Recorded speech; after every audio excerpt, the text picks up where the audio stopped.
بسم اللہ الرحمن الرحیم۔ آج ہم شروع کرنے جا رہے ہیں چیپٹر 5 رسد یا سپلائی۔ رسد سے کیا مراد ہے؟ کسی شے کی وہ مقدار جو فروخت کرنے والے کسی خاص قیمت پر بیچنے کے لیے تیار ہوں، رسد کہلاتی ہے۔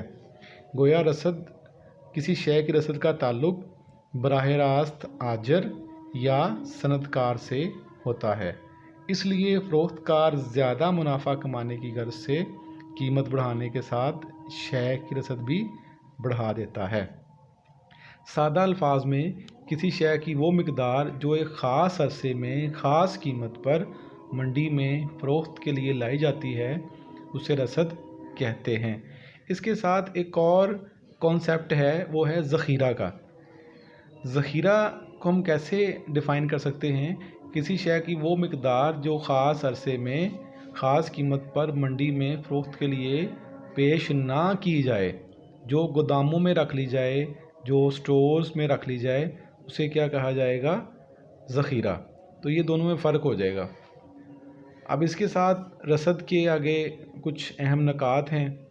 رسد کے ساتھ پہلا پوائنٹ ہے، کسی شے کی رسد ہمیشہ ایک خاص قیمت کے ساتھ منسلک ہوتی ہے۔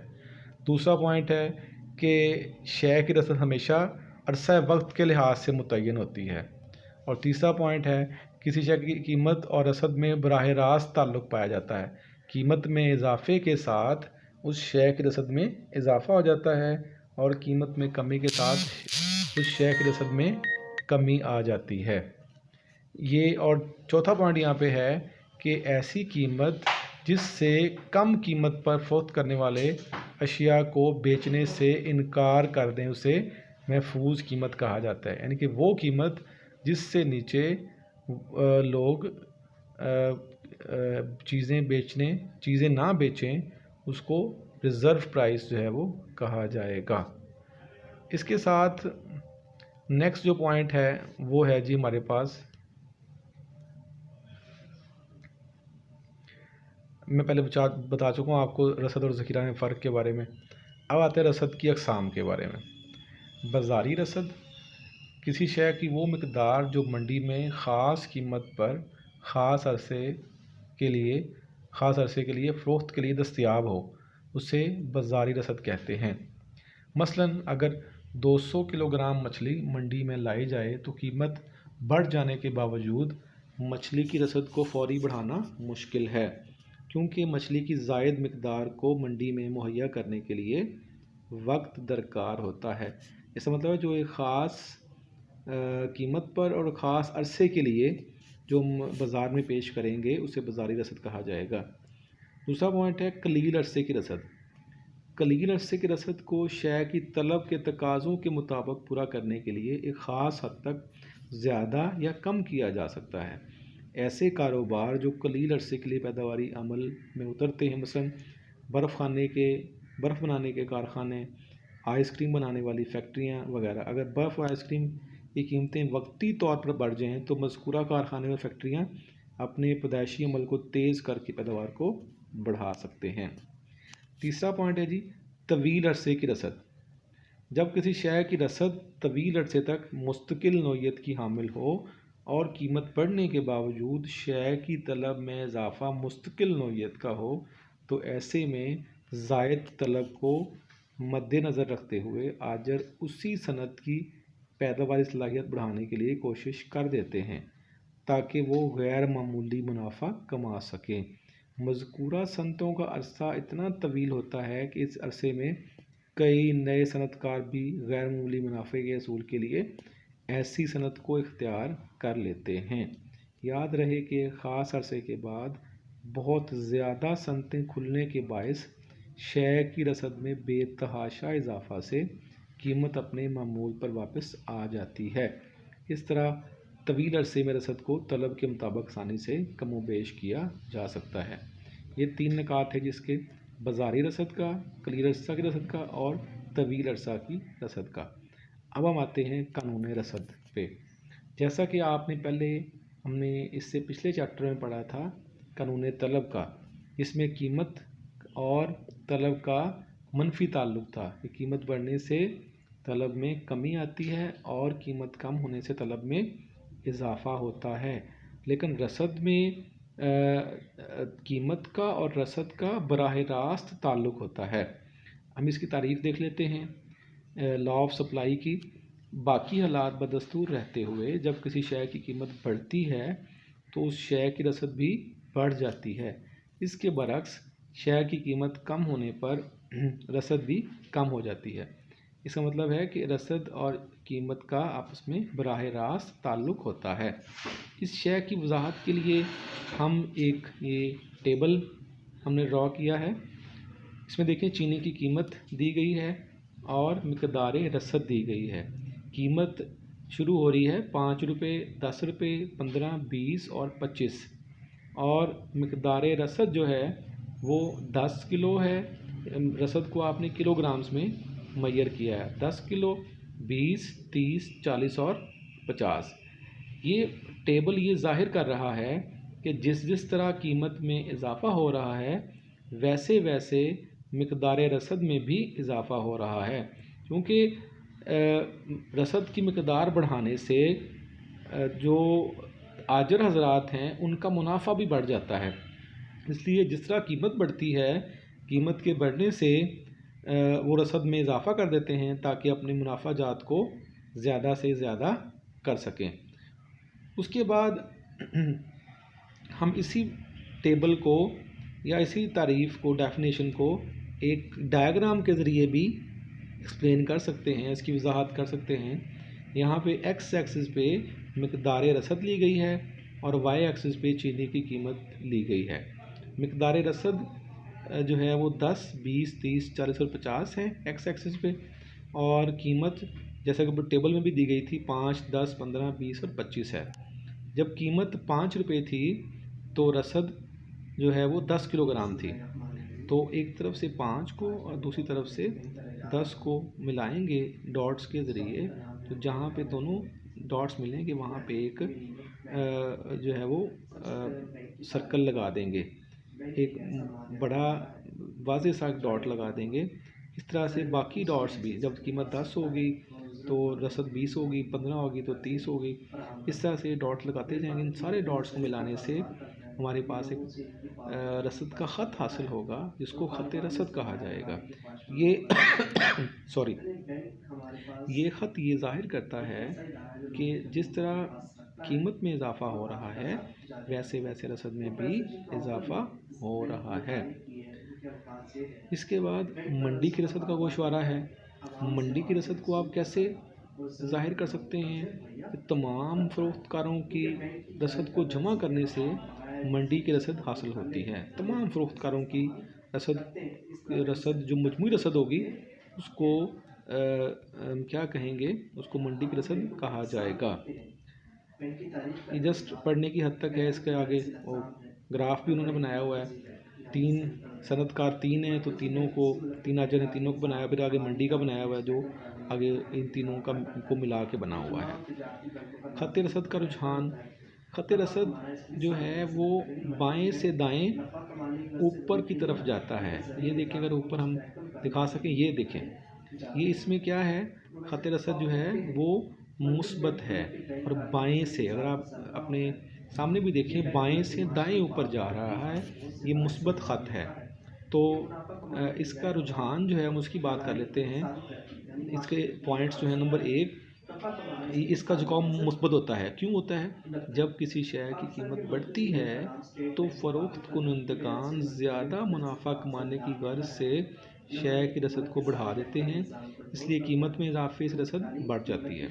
دوسرا پوائنٹ، جب فروخت کرنے والے منافع کی غرض سے زیادہ اشیاء منڈی میں فروخت کرنے کے لیے لاتے ہیں تو ان کی کوشش ہوتی ہے کہ مستقبل میں قیمت کم ہونے کے خطرے سے بچنے کے لیے جلدی اشیاء فروخت کر دیں، اس لیے رسد بڑھ جاتی ہے. تو یہ 2 پوائنٹس تھے اس کے رسد کے بڑھنے کے، یا یہ خط جو ہے مثبت کیوں ہوتا ہے. اب آگے اس کے مفروضات ہیں جی.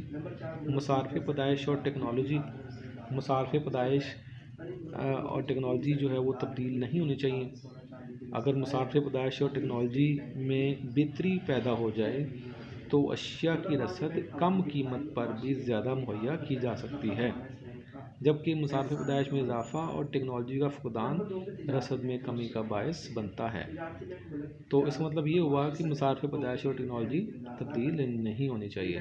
کاسٹ آف را مٹیریل، خام مال سستا ہو جائے تو اشیاء کی پیدائش کے مصارف کم ہو جاتے ہیں اور فروخت کنندگان پہلے ہی قیمت پر زیادہ اشیاء کو بیچنے کے لیے تیار ہو جاتے ہیں۔ تو یہ سارے اصل میں پوائنٹ یہ ظاہر کر رہے ہیں کہ جو خام مال کی قیمت ہے، مصارف پیدائش اور ٹیکنالوجی ہے، اشیاء کی غیر یقینی قیمتیں ہیں، عاملین کی قیمتیں، عاملین جو ہے وہ چار ہیں: لینڈ، لیبر، کیپٹل آرگنائزیشن، زمین، محنت، سرمایہ اور تنظیم، ان کی قیمتیں، حکومتی پابندیاں، اشیاء، متبادل اشیاء کی قیمتیں، جو سارے نکات ہیں ان سب میں آپ نے ایک ہی بات کو وضاحت کرنی ہے کہ یہ تبدیل نہیں ہونے چاہیے۔ مفروضات سے مراد وہ چیزیں ہوتی ہیں جن پر قانون کی بنیاد ہوتی ہے، تو ان کو تو ان کو تبدیل نہیں ہونا چاہیے۔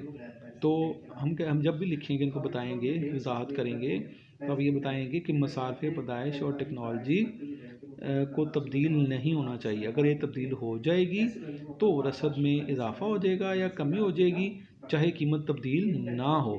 تو ہمارا تو قانون یہ ہے کہ قیمت کے بڑھنے سے رسد میں اضافہ ہونا چاہیے، تو اس کے لیے یہ سارے پوائنٹس جو ہیں وہ تبدیل نہیں ہونے چاہیے۔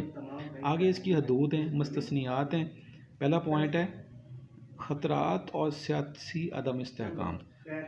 ناگہانی مسائل اور خطرات مثلا جنگ، سیلاب، بدامنی اور ملک میں مسلسل سیاسی عدم استحکام کے حالات میں فروخت کنندگان اپنی اشیاء کی قیمت پر بھی کم قیمت پر بھی بیچنے پر مجبور ہوتے ہیں، کیونکہ انہیں ایسے حالات میں جان و مال کا خطرہ اور اشیاء ضائع ہونے کا ڈر ہوتا ہے۔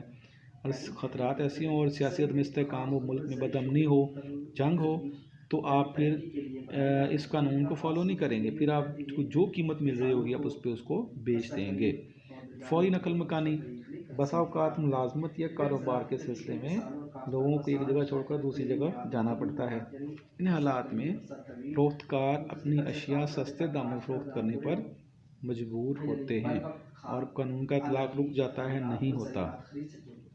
موسمی حالات، موسم کی تبدیلی کے احساس شے کی رسد براہ راست متاثر ہوتی ہے، کیونکہ اگر موسم سرما موسم گرما میں تبدیل ہونا شروع ہو جائے تو فروخت کنندگان گرم کپڑوں کی سیل لگا دیتے ہیں اور قیمت کی کمی کو کوئی اہمیت نہیں دیتے۔ تو اس سے بھی ان پوائنٹس پہ جو ہے وہ یہ قانون اپلائی نہیں ہوتا۔ اس کے ساتھ ہی پوائنٹ ہے خط رسد پر حرکت اور خط رسد کی منتقلی۔ اس سے پہلے بھی ہم پڑھ چکے ہیں یہ دو پوائنٹ، رسد کا پھیلنا اور سکڑنا۔ اس کے اندر یہ جو مین پوائنٹ اس کا ہے نا، خط رسد پر حرکت اور خط رسد کی منتقلی، اس کے دو پوائنٹ ہیں، رسد کا پھیلنا اور سکڑنا۔ ہم پہلے اس کی بات کر لیتے ہیں۔ جب قیمت میں اضافہ ہونے سے رسد میں اضافہ ہو جائے تو اسے رسد کا پھیلنا کہتے ہیں۔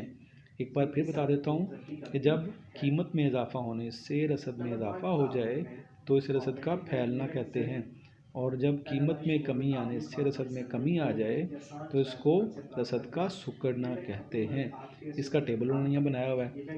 پہلے رسد کے پھیلنا ہے، رسد کا پھیلنا 5، 10، 15، 20، 25، قیمت بڑھ رہی ہے تو ساتھ رسد دیکھیں 10، 20، 30، 40، 50 رسد بھی بڑھ رہی ہے۔ اس کو آپ یہاں پہ ڈائیگرام میں شو کر دیں گے، جیسے کہ ہم نے پیچھے قانون رسد کا ڈائیگرام شو کیا تھا۔ رسد کا چڑھنا اور گرنا، ہم پہلے رسد کے چڑھنے کی یا رسد کے بڑھنے کی بات کر لیتے ہیں۔ جب کسی شے کی قیمت میں تبدیلی کے بغیر ہی شے کی رسد میں اضافہ دیگر عوامل کی وجہ سے ہو تو اسے رسد کا چڑھنا یا بڑھنا کہتے ہیں۔ گوشوارہ میں مختلف قیمتوں پر انڈوں کی رسد کو موسمی تبدیلی کے باعث بڑھتے ہوئے دکھایا گیا۔ دیکھیں نا، انڈوں کی فی درجن قیمت ہے گرمیوں میں 10 روپے فی درجن اور سردیوں میں 20 روپے فی درجن۔ قیمت وہی ہے لیکن گرمیوں میں رسد اس کی 10 ہے اور اس کے بعد سردیوں میں 20 ہے۔ انڈوں کی قیمت بڑھ کے 10 ہو گئی ہے، گرمیوں میں 20 درجن انڈے سپلائی کر رہے ہیں اور سردیوں میں 30 درجن کر رہے ہیں۔ اس کا مطلب ہے کہ موسم کے لحاظ سے بھی سپلائی بڑھ جاتی ہے یا کم ہوتی ہے، چاہے قیمت کچھ بھی ہو۔ تو یہ جو ہے یہ اس کے ساتھ آ جائے گا۔ اس کے ساتھ ہی رسد کا گرنا یا رسد کا گھٹنا ہے، جب کسی شے کی قیمت میں تبدیلی کے بغیر ہی شے کی رسد میں کمی واقع ہو جائے دیگر عوامل کی وجہ سے، اس کو رسد کا گھٹنا کہتے ہیں۔ جیسے قیمت 5، 10، 15 وہی رہی ہے، رسد جو ہے وہ سردیوں میں 20 تھی، گرمیوں میں 10 تھی، سردیوں میں آگے 30 ہو گئی ہے، اور اس کے بعد گرمیوں میں بھی یہ 20 ہو گئی ہے، سردیوں میں یہ 30 سے 40 ہو گئی ہے، یہ جو ہے وہ 20 سے 30 ہو گئی ہے۔ اب دیکھیں اس کے اندر جو ہے ہم یہ کہتے ہیں کہ جو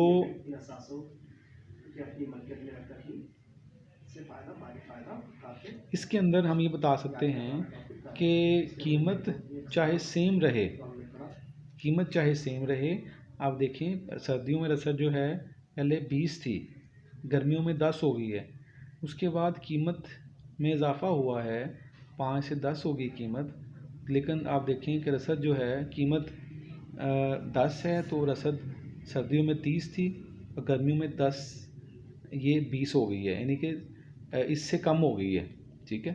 تو اس کا مطلب یہ ہوا کہ جب رسد آپ کی جو ہے وہ کم ہو جائے گی، اس ٹیبل کو آپ کسی اور ذریعے سے بھی بنا سکتے ہیں، مثال کے طور پہ قیمت یہ رہی اور پہلے رسد آپ کی 40 ہو، پھر 30 ہو، پھر 20 ہو جائے، ادھر 30 ہو، 20 اور 10 ہو جائے، اس طرح اس کو بھی آپ ایکسپلین کر سکتے ہیں، اور ڈائیگرام بھی اس کا بنا سکتے ہیں کہ رسد جو ہے وہ پہلے سے کم دکھانا مقصد ہے، آپ وہ دکھا سکتے ہیں۔ آگے رسد میں تغیرات کے اسباب ہیں، جو پہلے پوائنٹ سے اس کے مصارف پیدائش والا، جو اس کے مفروضات تھے وہی یہاں پہ آ جائیں گے۔ مصارف پیدائش میں تبدیلی، ٹیکنالوجی میں تبدیلی، نقل و حمل کے اخراجات، موسمی حالات، حکومت کی پالیسیاں، امن و استحکام، آچروں کا اتحاد، تکمیلی اشک رسد، فروخت کنندگان کی تعداد۔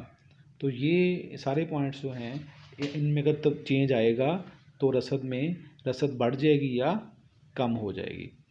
تو ہم نے آج یہ دیکھا کہ رسد جو ہے وہ کیا ہے، رسد قانونی رسد جو ہے وہ کیا ہے، اس کا ٹیبل ہم نے ڈرا کیا تھا اور ہم نے ساتھ اس کا ڈائیگرام بھی ڈرا کیا تھا۔ انشاءاللہ نیکسٹ کلاس میں ہم اگلے ٹاپک کو ڈسکس کریں گے، تب تک کے لیے اللہ حافظ۔